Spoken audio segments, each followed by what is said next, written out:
वस्तु स्वभाव की व्याख्या करते समझा रहे हैं। जीवादि तत्व, जीवादि पदार्थ, जीवादि द्रव्य,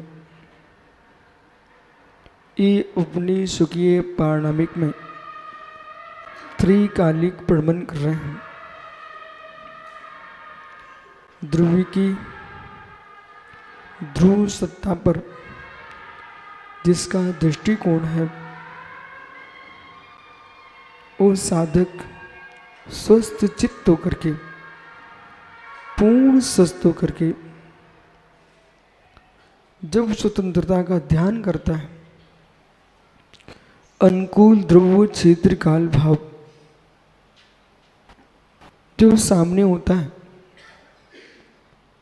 तो विराट का बोध होता है। चिंताओं के पर्दे ना हो, आहार निहार बिहार की कोई झाड़ियां ना हो, पूर्ण स्वस्थ चित्त है, तब विराट का बोध होता है। विशाल बुद्धि कार्य करती है और जहां व्यक्ति के मस्तिष्क में किसी प्रकार की चिंता की लकीरें हैं, वहाँ समीचीन तत्व का विकास नहीं है, तत्व का चिंतन नहीं होगा, तत्व पर विशद विचार नहीं कर सकेगा। तत्व ज्ञान पर वही जी सकता है जिसने चिंताओं का परित्याग कर दिया है।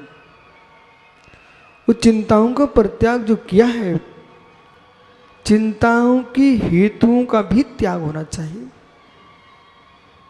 साधनों का भी त्याग होना चाहिए। और जब साधनों का त्याग करेगा, चाहे साधक जीव द्रव्य पर विचार करे, चाहे पुद्गल पर करे, धर्म अधर्म आकाश काल पर विचार करे, आप अंतस में निहार लो, निर्णय भीतर से करके देखो। यदि एक अक्षर भी लिखना चाहेगा तो चिंता मुक्त होना चाहिए, एक अक्षर पर विचार करना चाहेगा चिंता मुक्त चाहिए, एक भगवान की माला भी फेरना चाहेगा चिंता मुक्त चाहिए। किंचित भी चिंता चल रही है आप नहीं कुछ कर पाएंगे।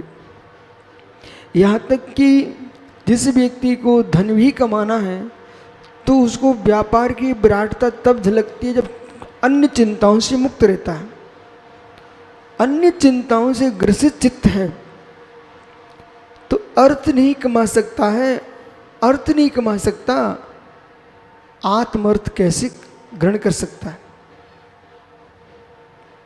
चिंता में ग्रसित पुरुष अर्थ नहीं कमा पाता, उसकी बुद्धि नहीं चलती है। अब एक बहुत अच्छे से आप विचार कर पाएंगे कि जीव को साधु बनने का उद्देश्य क्या, जीव को साधु बनने का उद्देश्य क्या। मोक्ष तत्व की उपलब्धि,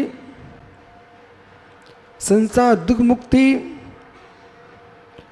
अरहत सिद्ध अवस्था की उपलब्धि, इन हेतुओं को भी गौण कर लीजिए, इन्हीं हेतुओं को गौण कर लीजिए। साधु बनने का उद्देश्य क्या,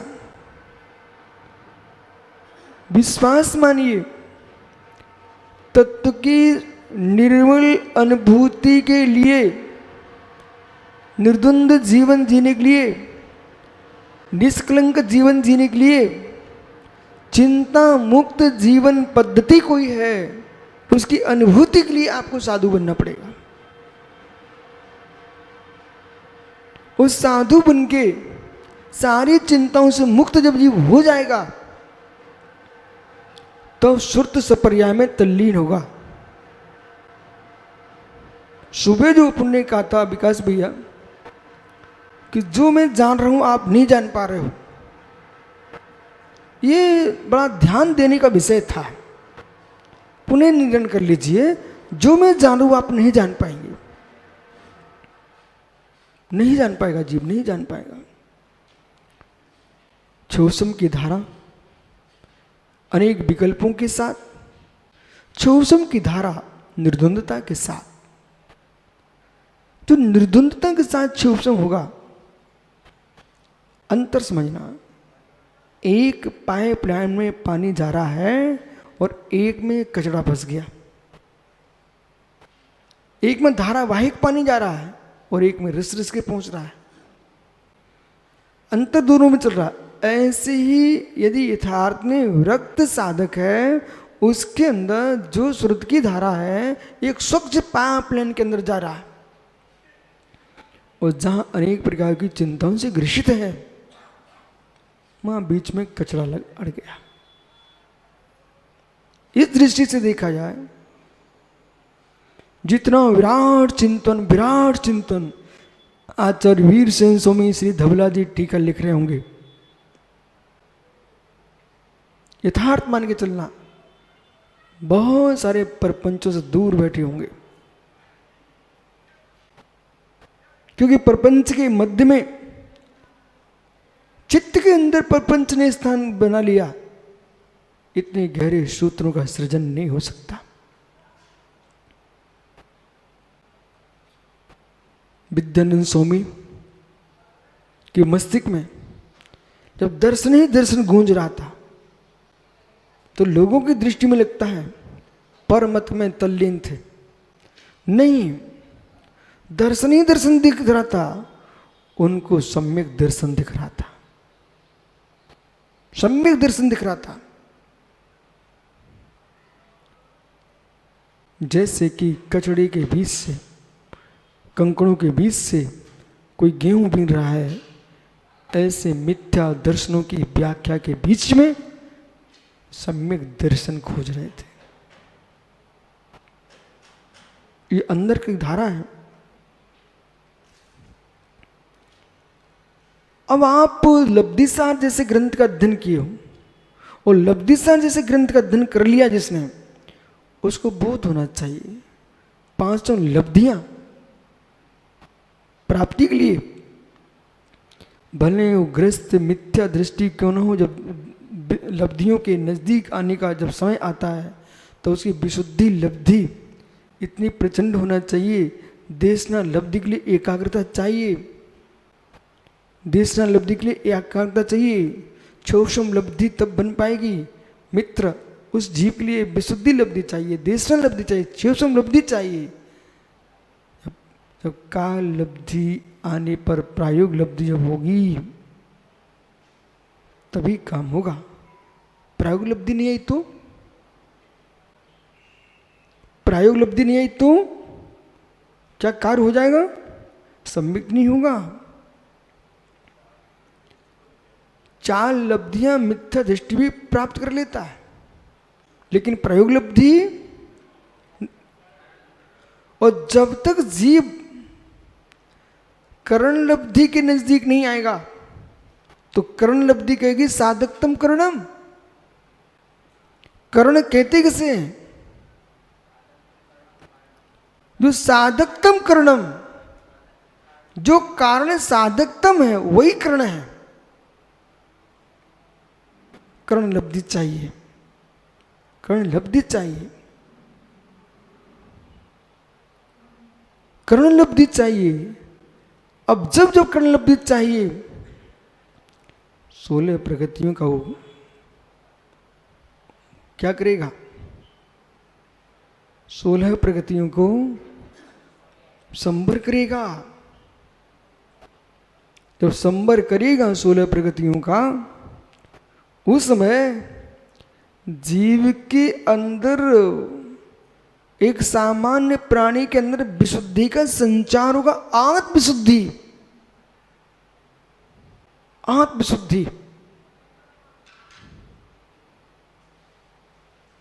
सामान्य मिट्टी पर पड़े वस्तु को आप अपन बीज के रहस्य को नहीं समझ पाते ना। सामान्य मिट्टी पर पड़ा बीज है, अपन रहस्य नहीं समझते।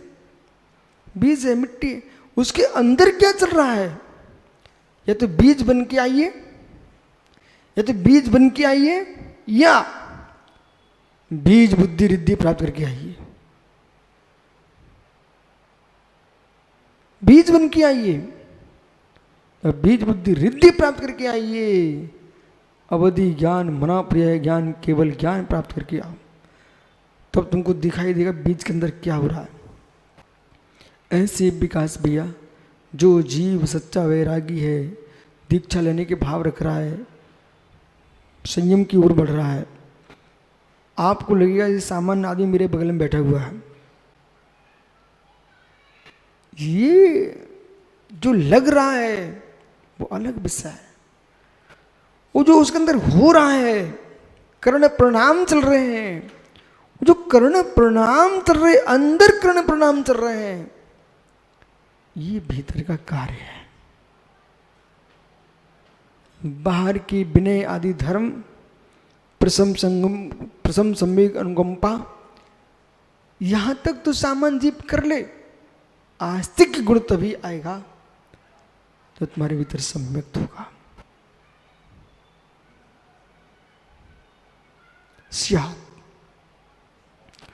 पंचाध्यायिकार का सोच अलग है, उनके सोच से हम नहीं सोच पाएंगे। हम सोचते हैं भीतर की निर्गंताचार्यों की सोच पर। तो मैं दोनों का सोच आपके सामने रख रहा हूं। पंचाध्यायिकार प्रसम संवेगन कुंपास्तिक्य, ये मिथ्या दृष्टियों में भी देखते हैं। और जिसने पंचाध्यायी को मात्र पढ़ा है और मूल ग्रंथ नहीं पढ़े, तो विकास भैया वो सम्यक दृष्टियों पर भी अश्रद्धा कर बैठेगा। क्यों? आप करुणा से, दया से लबालब भरी हो, धर्म धर्मात्मक तो प्रसन्न हो रहे हो, वो सामने क्या देखें, अरे ये तो मिथ्या दृष्टि भी कर लेता है। जबकि श्लोक वार्तिक में आत्रेय विद्यानंद स्वामी ने लिखा है, मोक्ष मार्ग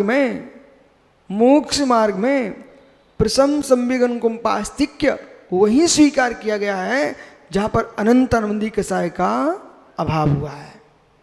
बराबर बोला?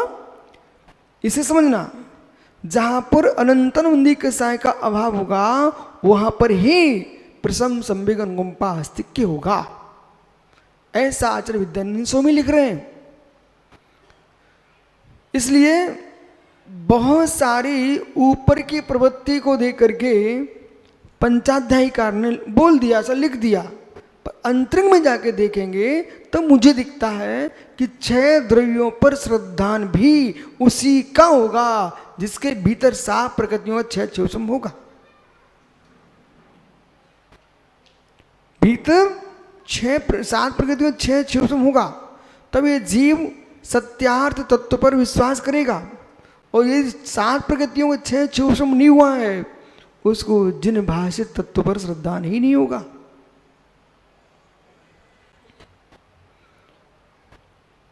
इसलिए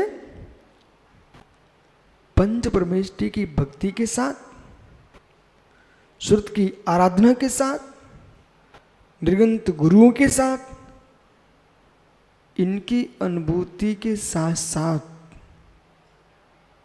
शांत बैठ करके वो अनुभूति लेना चाहिए। जैसे अब मैं कह रहा हूं, सहज भाव से, सहजता से, सहज भाव से, सहजता से, वक्रता शून्य होकर के मेरे अंतःकरण में बिना किसी प्रेरणा के जो चल रहा है वो क्या है? नहीं समझ में आ रहा? इसे ही समझना है। बिना किसी प्रेरणा के सहज भाव से हमारे अंतःकरण में क्या चल रहा है इसे देखना चाहिए। जैसे डॉक्टर आला लगा करके आपके दिल की धड़कन को देखता है, ऐसे आपको शांत बैठ करके अपने परिणामों की धड़कन देखना चाहिए।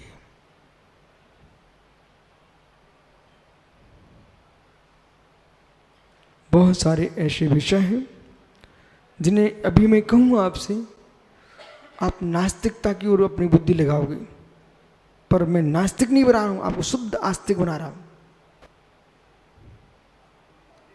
और वो विकास भैया हमारे कहने में और दूसरे कहने में इतनी अंतर आ गया।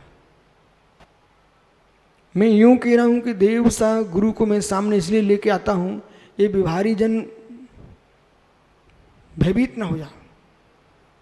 देव सा गुरु को सामने ला करके इन पर विश्वास करते हुए मित्र आप समय निकालिए, और समय निकाल करके मैं अब एक बीभत्स दृष्टांत दे रहा हूं आपके सामने। अनिल कासरीवाल जी, भैया एक जीव जब माँ को भूल जाता है, पिता को भूल जाता है, सगे भाई को भूल जाता है, संपूर्ण संबंधियों को भूल जाता है, संपूर्ण चिंताओं को भूल जाता है, जब तो उसे अपनी स्त्री का सुख का वेदन होता है। स्त्री सुख के भेदन को जब करता है, उसमें उसे जगत का कोई संबंध दिखाई नहीं देता। जब संसार के सुख की, इंद्रिय सुख की अनुभूति ले रहा है, तो संबंधों से दूर होके ले पाता है। निज आत्मा की अनुभूति पर संबंधों से साथ कैसे ले पाएगा? बोलो ज्ञानी कुछ बराबर। तो मैं क्या बोल रहा हूं? जब आपसे मैं कह रहा हूं कि आपको अपनी आत्मा की धड़कन समझना है, इसका मतलब समझिए, उसमें आपके पास देव नहीं होंगे, शास्त्र नहीं होंगे, गुरु नहीं होंगे, अन्य कोई संबंधी नहीं होंगे। एकमात्र ब्रह्म की अनुभूति लेना है तो आप ही होंगे, आप ही होंगे, आप ही होंगे। तब आप समझ पाएंगे कि मेरे भीतर क्या चल रहा है।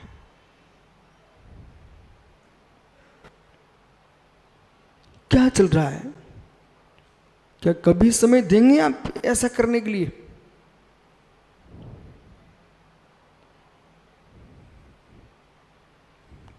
कोई अन्य प्रवेश नहीं ले रहा, कोई अन्य का प्रवेश नहीं है।